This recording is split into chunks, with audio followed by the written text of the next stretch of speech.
여러분 안녕하십니까? 여수 MBC 뉴스데스크입니다. 여순 사건 유족들은 재심 무죄 판결로 억울한 옥살이였음을 인정받았지만 그로 인한 형사보상금은 아직 지급받지 못하고 있습니다. 일부 유족을 제외하고는 여전히 대부분이 보상금을 받지 못해 결국 고령의 유족들이 현수막을 들고 법원 앞에 섰습니다. 강서영 기자입니다. 광주지방법원 순천지원 앞. 여순 사건 피해 유족이자 대전 골령골 학살 사건의 피해 유족인 고령의 어르신들이 현수막을 들고 섰습니다. 피해자들의 형제와 부모는 1949년 여수 14연대 반란군에 동조했다는 등의 누명을 쓰고 대전 형무소에 투옥됐습니다. 그리고 대전 형무소 재소자들이 군경에 의해 집단 학살당하는 골령골 학살 사건이 일어났습니다. 그렇게 유족들은 부모와 형제를 잃었습니다. 그래서 세상에 말도 못하고 얼마나 억울한 아버지가 그때 33살인가 그때 잡았을 거예요. 32살인가. 어렵게 살았지. 그때는 막 꼰따가면 뭐 취직도 안 되고. 희생자들을 죽음으로 이끈 억울한 옥살이. 법원은 지난 2021년 유족들의 형제와 부모가 여순 사건 발발 상황에서 억울하게 유죄 판결을 받아 투옥된 사실을 인정하며 재심을 통해 무죄를 선고했습니다. 하지만 억울한 옥살이에 대한 보상인 형사보상금 신청 1년 8개월이 지난 지금까지 대부분의 유족들은 한 푼도 손에 쥐지 못하고 있습니다. 형사보상금 미지급 관련 보도 이후 법원은 형사보상금 2억 2천여만 원을 산정하기만 했을 뿐 여전히 지급 결정은 하지 않고 있습니다. 그러는 동안 이미 2명의 유족이 숨졌습니다. 여순 사건과 골령골 학살 사건, 법원의 형사보상금 미지급으로 3번 상처를 받은 유족들은 제대로 걷기조차 힘든 고령인데도 불구하고 현수막과 피켓을 들고 법원 앞에 나섰습니다. 그동안에 돌아가신 양반이 둘이가 있었습니다.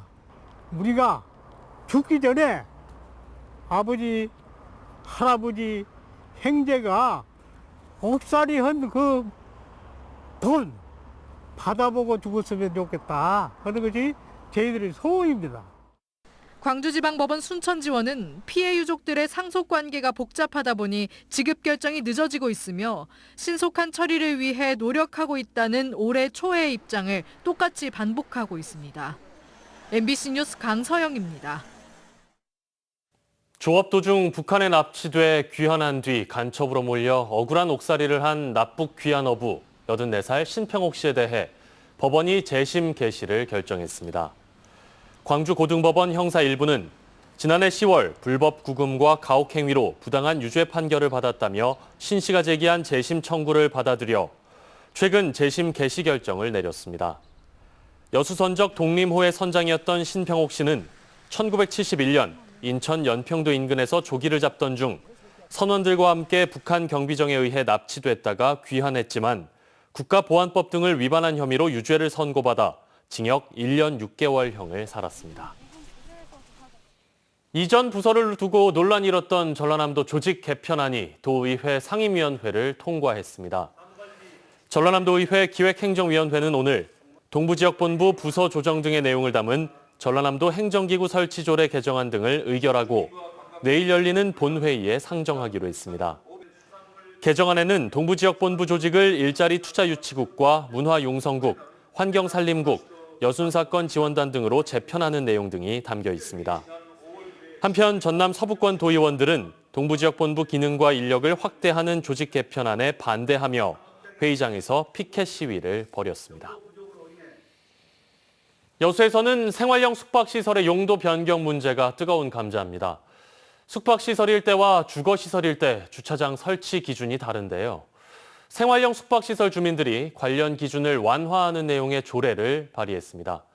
이제 공이 시의회로 넘어갔는데 의회가 어떤 결론을 낼지 주목됩니다. 김주희 기자입니다. 여수 웅천 생활형 숙박시설 입주민들이 여수시 주차장 조례 일부 개정안을 주민 발의했습니다. 주민 발의 여수시 주차장 조례 일부 개정안은 생활용 숙박시설을 오피스텔로 용도 변경하기 위해 한시적으로 주차장 시설 조건을 완화하는 내용입니다. 생숙시설을 오피스텔로 용도 변경하는 경우 부설 주차장 설치 기준을 85제곱미터 이하일 때 137제곱미터당 한 대에서 85제곱미터 초과일 때 112제곱미터당 한 대로 완화하는 겁니다. 또 주차장 설치 범위도 시설 부지 경계선으로부터 부설 주차장의 경계선까지 직선거리 300m 이내, 도보거리 600m 이내로 정하는 내용도 포함되어 있습니다. 여수 웅천 생숙 주민들은 지난 11일자로 관련 조례의 주민 발의 요건을 갖추고 시의회 접수까지 마쳤습니다. 여수시의회는 주민 발의안 접수가 이루어짐에 따라 관련 절차에 착수했습니다. 먼저 의회 사무국은 오는 22일까지 이번 조례안에 대한 이의 신청과 함께 청구인 서명부 확인 절차를 진행하고 있습니다. 18세 이상 선고권을 가진 여수 시민의 70분의 1인 3,380명이 넘어야지 저희 주민조례 발안을 신청할 수 있습니다. 현재는 3,727명이 서명을 하셨고 그분들에 대해서 공표를 한 뒤 이의 신청을 받고 있는 상황입니다. 주민 발의안은 다음 달 11일 시의회 제230회 정례회가 열리면 해양도시건설위원회에서 심사 절차를 거치게 될 것으로 전망됩니다. 의회 상임위 심사 과정에서 이해충돌 여지가 있는 상임위원들은 기피됩니다. 여수시의회는 지역사회 내 참여한 분열과 논란을 불식시키기 위해 여수시 의견 청취 등 절차를 거치면서 가능한 속도감 있게 안건을 처리한다는 방침입니다. 상위법이나 모법이나 또 우리 시민에 충족시킬 수 있던 법이 있다면 그 기준을 갖고 저희들이 의결할 수가 있습니다. 그 의결을 하는 과정에서는 결론은 집행부에 의견을 들은 후에 저희들이 판단을 하게 돼 있습니다. 여수 웅천 생활형 숙박시설의 오피스텔로의 용도 변경 문제는 여수시를 넘어 이제 의회의 손으로 넘어갔습니다. 시의회가 이번 생숙 용도 변경의 근거가 될 조례안에 대해 어떤 결과를 도출해낼지 관심이 높아지고 있습니다. MBC 뉴스 김주입니다. 지난주 여수 MBC가 연속 보도한 타 지역 생활 폐기물 불법 반입 문제와 관련해 지역 정치권에서도 비판의 목소리가 커지고 있습니다. 어제 열린 제229회 여수시의회 정례회에서 최정필 시의원은 폐기물 불법 반입으로 만흥 매립장의 수명이 2년 정도 단축됐고 현재까지도 여수시가 불법을 행한 업체를 제대로 파악하지 못하고 있다며 비판했습니다. 이에 여수시 매립장 관리과장은 매립장 관리가 제대로 안 된 것에 대해 시민분들께 죄송하다며 폐기물 반입 위반 행위에 대한 제재를 강화하겠다고 답했습니다. 신안 반월박지도는 섬 전체가 보라색으로 뒤덮여 있어 퍼플섬으로 불립니다. BTS 상징색이 보라색이다 보니 BTS 팬들이 이곳을 많이 찾습니다. BTS가 데뷔 10주년을 맞았는데요. BTS 효과를 톡톡히 본 퍼플섬의 어르신들이 BTS 데뷔 10주년을 축하했습니다. 서희령 기자입니다. 섬마을 전체가 보라색으로 물들었습니다. 섬에 활짝 핀 꽃도 마을 지붕도 모두 보라색. 그래서 전남 신안군 반월박지도는 퍼플섬이라고 불립니다. 퍼플섬에선 보라색 옷을 입거나 장신구를 착용하면 무료 입장이 가능합니다. 최근에는 BTS 팬클럽 아미의 퍼플섬 방문도 이어지고 있습니다.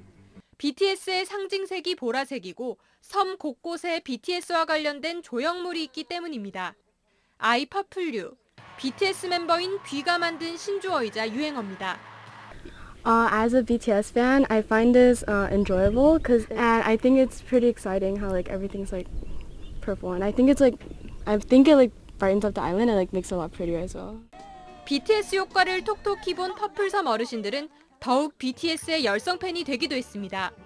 이제 우리 딸이 워낙 이제 그 BTS 그 팬이라 미국 공연에 거기도 두 딸이 갔다 와서 이제 또 매니큐도 보라색 이렇게 하나 사다가 바르고요. 섬마을 어르신들은 BTS 데뷔 10주년을 축하하며 올해는 BTS가 퍼플섬을 꼭 방문해 주기를 바라고 있습니다. 퍼플섬, 보라섬으로요. 많이 놀러 오셔갖고 많은 추억 쌓으면서 앞으로 많이 활동해 주시고. MBC 뉴스 서희령입니다. 광양만권의 2차 전지에 대한 투자가 이어지면서 인력 양성 사업도 속도를 내고 있습니다. 광양시는 2차 전지 채용 약정형 인력 양성 사업에 참여한 교육생 50명 전원이 교육을 수료하고 양극재 생산업체 등에 조기 취업했으며 하반기에도 2차 전지 분야에 종사할 50명을 추가로 양성할 예정이라고 밝혔습니다. 2차 전지 채용 약정형 인력 양성 사업은 3개월간의 교육을 통해 전문 인력을 육성하고 기업 취업을 지원하는 사업으로 광양시는 오는 2026년까지 매년 100명을 선발해 교육을 진행할 계획입니다. 광주 시립요양병원에서 옴 증상으로 의심되는 피부병 환자가 집단으로 발생했습니다. 이런 가운데 병원 노조 측이 파업에 들어가면서 환자들이 다른 요양병원으로 옮겨졌는데요. 그런데 병원 측이 환자들을 옮기는 과정에서 보호자들에게 피부 질환 증상을 제대로 알리지 않아 논란입니다. 보도에 김영찬 기자입니다. 올해 초와 지난달까지 광주시립 제1요양병원에서 2명의 옴 확진자가 나왔습니다. 이후 해당 병원에서는 옴 증상과 같은 가려움과 피부 발진 등을 호소하는 환자와 의료진들이 하나둘씩 늘어났습니다. 격리도 안 하고 제대로 감염도 안 하고 문제가 계속 확산이 됐다고 저희는 보는 거고. 이에 따라 병원도 환자와 의료진들의 피부 상태를 지난달 초부터 집중 점검하는 등 보고서를 매일 기록했습니다. 실제 병원 한 동에서 피부 질환 증상을 보이는 환자는 모두 60여 명으로 지난달 말부터 최근까지 6명은 악화 상태, 나머지는 재발 또는 피부 착색 등을 보인다고 작성돼 있습니다. 환자를 돌보는 의료진 30여 명도 피부 질환 증상을 보였는데 5에서 6명은 악화 또는 재발 증상을 보인다고 기록돼 있습니다. 환자와 의료진을 포함해 90명 가까이 진드기 일종인 옴과 같은 피부 질환 증상을 호소하고 있는 상황. 그런데 병원 측은 옴 환자가 아니라는 이유로 격리 조치나 제대로 된 방역도 하지 않은 것으로 알려졌습니다. 직원들을 동원해가지고 방역을 시켰어요. 직원들을 전문가도 아닌 그거는 또 교육도 받고 좀 중요할 것 같아요. 소독하다가 방역하다가 움직이기도 하고. 이런 가운데 요양병원은 임금 갈등으로 노조가 파업에 들어가면서 피부 질환 증상을 보이는 환자들을 다른 요양병원으로 옮겼습니다. 문제는 병원 측이 환자들을 옮기는 과정에서 보호자들과 다른 요양병원 측에 피부 질환 등을 제대로 설명하지 않아 논란입니다. 자칫 환자들이 치료 시기를 놓칠 수도 있습니다. 혹시 그 병원 측에서는 피부 질환이나 그런 얘기는 하신 적 있나요? 아니요, 그런 말씀은 전혀 없던데요. 피부 질환 가지고는 말씀 안 하시고 노조들 파업 관계로 그런 말씀만 하셨어요. 이에 대해 요양병원 측은 보호자들에게 제대로 알리지 않는 것은 사실 무근이라며 또 90명에 가까운 옴 환자 의심 증상에 대해선 옴이 아닌 일반적인 피부 질환이라고 반박했습니다. 이제 주치의쌤들이 봤을 때 옴이라고 진단을 내리신다고는 없고 다른 피부과 의사쌤한테 개인적인 자문을 받았을 때도 옴은 아니라고 하셨고 다 이제 환자 상태에 따라서 피부를 처치를 하신 거죠, 의사쌤들이. 광주시는 특별 전담반을 구성해 역학조사를 진행한 뒤 후속 조치에 나선다고 밝혔습니다. MBC 뉴스 김영창입니다.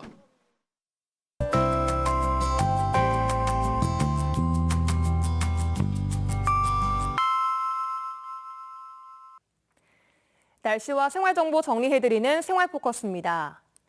이번 1분기 전남 지역의 소비자 물가 상승률이 지난해보다 둔화된 것으로 파악됐습니다. 호남통계청에 따르면 이번 1분기 상승률은 4.8%로 전년 같은 분기 대비 0.7%포인트 둔화했습니다. 전각예술가 김충렬 작가의 전돌의 마음을 새기다전이 다음 달 20일까지 순천대와 전남대, 목포대에서 순회 전시됩니다. 전각은 돌이나 기와 등 다양한 재료에 인장을 새겨놓는 동양의 독특한 예술 장르입니다. 해양수산부가 한국해양재단과 함께 8월 23일까지 제17회 장보고 대상 후보자를 공모합니다. 해양수산 분야에 기여하고 있는 누구나 참여할 수 있으며 대상인 대통령상에는 상금 1,500만 원이 지급됩니다. 전남 동부 지역에는 오늘도 오후 한때 소나기 지나며 공기가 후덥지근했습니다. 내일부터는 아주 맑은 날씨가 이어지겠는데요. 다만 오존 농도가 높아지니까요. 장시간 실외 활동은 피하시는 게 좋겠습니다. 미세먼지는 보통 단계 보이겠습니다. 기온은 점점 더 올라 덥겠습니다. 당분간 낮 기온이 오름세를 보이겠는데요. 내일은 낮 기온 최고 29도, 모레는 31도까지 높아지겠습니다.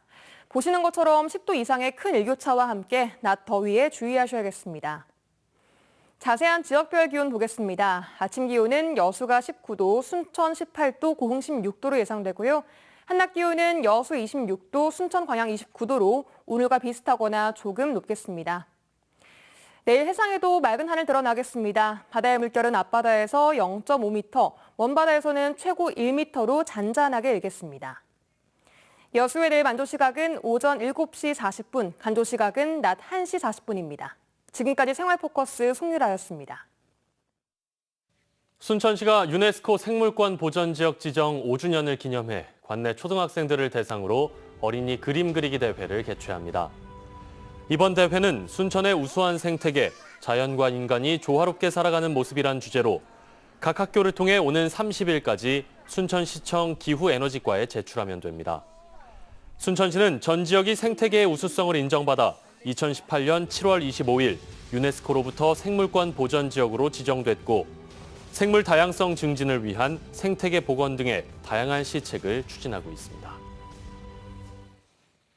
전라남도가 오는 10월과 11월 전남에서 열리는 전국체전과 전국장애인체전을 앞두고 다각적인 홍보 활동에 나섰습니다.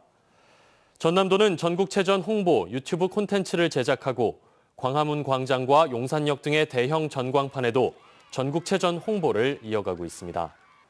또 전남도와 시군 관용 차량 4,300여 대와 시내버스 승강장에도 전국체전 랩핑 홍보를 하기로 했습니다. 여수 시민들의 문화 플랫폼인 생활문화센터가 개관합니다. 여수시는 다음 달 21일 쌍봉동 구 향토 유물전시관 부진의 1,600여 제곱미터 면적에 공동 육아 나눔터와 연습실, 음악 녹음, 영상 스튜디오 등의 시설을 갖춘 생활문화센터 개관식을 갖고 본격 운영에 들어간다고 밝혔습니다. 시는 생활문화센터가 시민들의 다양한 문화 활동을 지원하며 지역 문화의 거점이자 주민들 간에 활발하게 교류하는 커뮤니티 공간으로 역할을 다할 것으로 기대하고 있습니다. 공군이 8명의 청년 예비 창업자를 선정해 1인당 최고 1,800만 원의 창업 지원금을 지원합니다.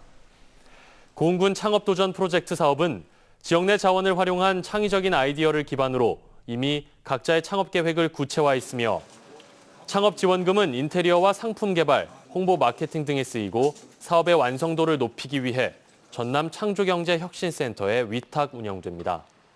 공군은 특히 이번에 최우수 평가를 받은 창업 아이디어인 고흥 유자를 활용한 디저트 수제 케이크는 앞으로 청년 창업자가 자신만의 가게를 열어 고흥 유자 쿠키슈라는 이름으로 출시할 예정이라고 밝혔습니다.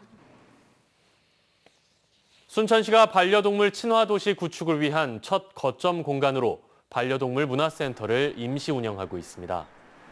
순천시는 이번 임시 운영 기간에 애견 샤워실과 실내 놀이터 시설을 일부 개방하고 반려동물 산책 교실 등의 프로그램을 운영해 반려인과 반려견이 문화센터 이용 시 불편한 점과 개선 사항 등에 대한 다양한 의견도 수렴할 계획입니다. 반려동물 문화센터는 반려동물을 키우는 시민이나 관심이 있는 예비 반려인들 누구나 방문과 전화 사전 예약으로 교육 프로그램 등에 참여할 수 있으며 반려동물은 동물 등록과 종합 예방접종을 완료해야 시설 출입이 가능합니다.